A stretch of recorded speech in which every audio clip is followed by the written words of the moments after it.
Let's go gambling! Aw, dang it. Aw, dang it. Aw, dang it.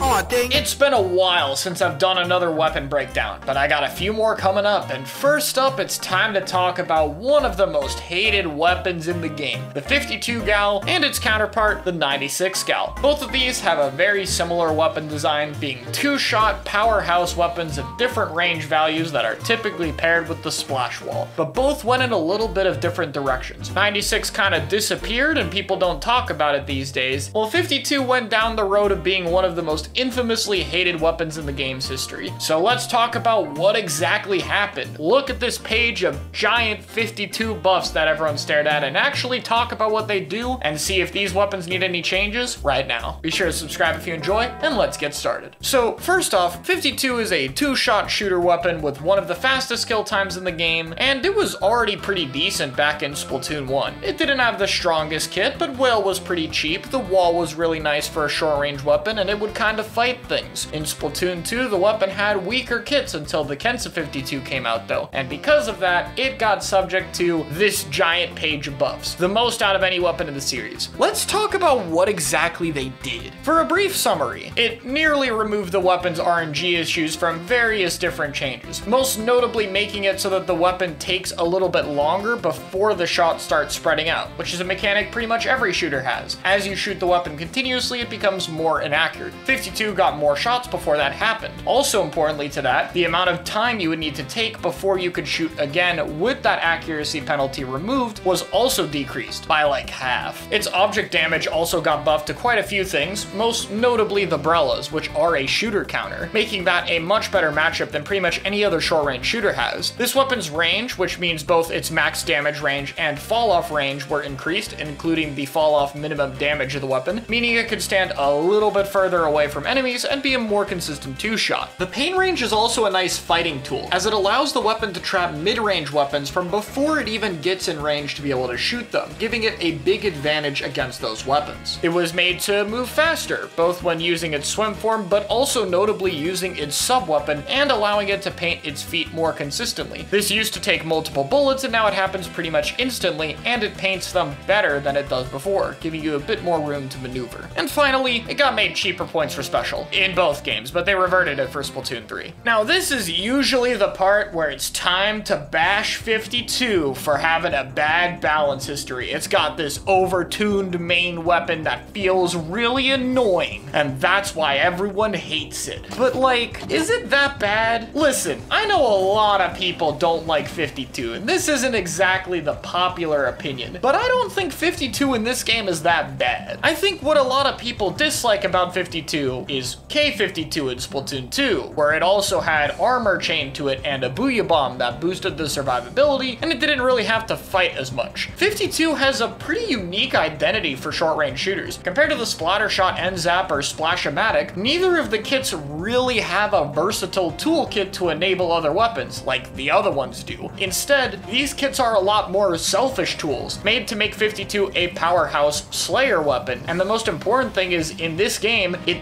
does actually have to do that. Since 52 gal is a two-shot weapon, it doesn't have the damage to combo with bombs or most other options in the game, meaning it has to be more of a selfish Slayer, and this is why I think it has kits built around it, to be more selfish. 52 does not take the place of a Splattershot in team comps, even though it is a way more better weapon, because 52 doesn't play like a Splattershot does. 52 plays like a fighting weapon that uses its selfish tools to enable it to go in, with subs and specials that enable it to go in and fight things with its team. I'm not denying that the weapon can be a little annoying or that they probably did a little too much here. I'm saying I think it kind of works. It's very unique compared to the other short-range shooters, it has a more healthy playstyle, and honestly, my only big gripe with this patch history is that 52 is kind of left without a sizable weakness. Like, some people say that 52 is bad at painting, for instance, but it isn't. Look at it side by side with Splattershot. It doesn't seem that different on paper, and if you really look at it closely, mostly, 52 paints a lot further away than Splattershot does. Having more painting range is a very valuable strength that arguably gives it the best paint out of all the short-range shooters, if you really think about it. The mobility on the weapon is solid, the ink efficiency is great, it really doesn't have much holding it back, which is true for most of the other short-range shooters, but again, this one is made to be a bit more of a fighter, so I think it needs one. And well, to me, the obvious answer is the ink efficiency. 52 gets a total of 76 shots for some reason, which is just kind of a lot. And I feel like the most annoying part of the weapon to me is the wall spam. The ability to throw up a wall, shoot a bit, and quickly get another one means that the weapon can have a few situations where it's really hard to fight it without having to burn through an 800 HP shield, which for some weapons isn't a big deal, but for others is really annoying. You could even have the fix be making it have 52 shots because, you know, 52 gal, that's the name of the weapon, and it's a really easy solution, and that's all I think it needs. Really, to me, that's it. The kits might not have a lot of synergy with the weapon, and it might be a little bit overtuned, but I think that having it fit into this unique fighting playstyle compared to other short-range weapons does allow it to stand out from the rest, and at least with how it plays in the current meta, it does have to engage and fight other players, meaning that I think it's pretty healthy all things considered. It's a cool option for short-range players who want to be able to fight a little bit more. However, I think 96 was still handled better. Let's talk about it. 96 used to be very good in Splatoon 1, mainly for something exclusive to that game, damage up. The ability to make 96 gal do over 70 damage was what really broke the weapon looking back. Like, yeah, its kit was a little BS with old wall and old Splatoon 1 Kraken, but I think what made the main weapon insane is the fact that it would just combo with everything. And in future Splatoon games, it never had that 70 damage. Okay, well, Splatoon 3 at least realized damage up was a bad idea, and this time they won't ever go back on it, which means alongside losing its overtuned kit, it also needed a little bit of buffs. But these felt a lot more focused than 52. Outside of reverting the damage nerf, because it was 52 damage at one point, some of the main buffs to the weapon have been making the RNG more bearable. It's still not good by any means, they didn't buff it as much as 52, but 96 used to have the worst feeling RNG in the entire game. It used to literally feel like a slot machine in Splatoon 1, and it feels so much more consistent to use these days. While the weapon was also given a little bit more range, a little bit more speed, and some object damage buffs, mainly again against Brellas, the strafe speed of the weapon wasn't actually changed, which kept it feeling pretty slow. Look at how slow this weapon strafes compared to something like a Squeezer, or even a Splattershot Pro, which doesn't even strafe that fast for its range value. This means that alongside still having ink efficiency problems when compared to 52, 96 does still feel like a slow weapon that has to be a little bit careful when it uses its resource. A splash wall isn't too expensive for the weapon, but it's not cheap either, and the weapon takes a long time to move from different positions or dodge attacks, so it's more dependent on making sure it isn't wasting wall when it's used. But I think what really makes this kit work is the Kraken. I know I just said 52 was hated for having a wall plus survivability special, but I think 96 does this feel a lot better, not just for having a weapon that's more rooted to the playstyle, but because of how Kraken works. Kraken isn't a flexible displacement and painting tool, it's a special you pop to go kill the other team, and most importantly, it has to be up close in order to do that. It changes it from a weapon that has to stay and play its distance to something that has to chase people down and do it fast enough to get out in time and try to fight, otherwise it's going to be up close where its poor mobility is going to stack to be a problem. Kraken is not a perfect special in this game by any means, it has its own share of problems, but I think the dynamic of how the special works with chasing people down fits very well with 96's playstyle. It allows it to be a little bit more tanky and keep survivability without feeling like it's free. The part of the game where you have to play as a Kraken requires just as much effort as using the main weapon, and still meshes a lot better with the weapon's core identity. 96 isn't really talked about a lot, and outside of Nolan on Moonlight, not many people play it, but honestly, I think it's a pretty well fleshed out idea for a weapon. It fits what I think the original vision of Splatoon 1 96 was, and that's how I think you do a reference kit right. It gives you a chance to refine a playstyle from an early game and make it truly fit the vision you wanted to then,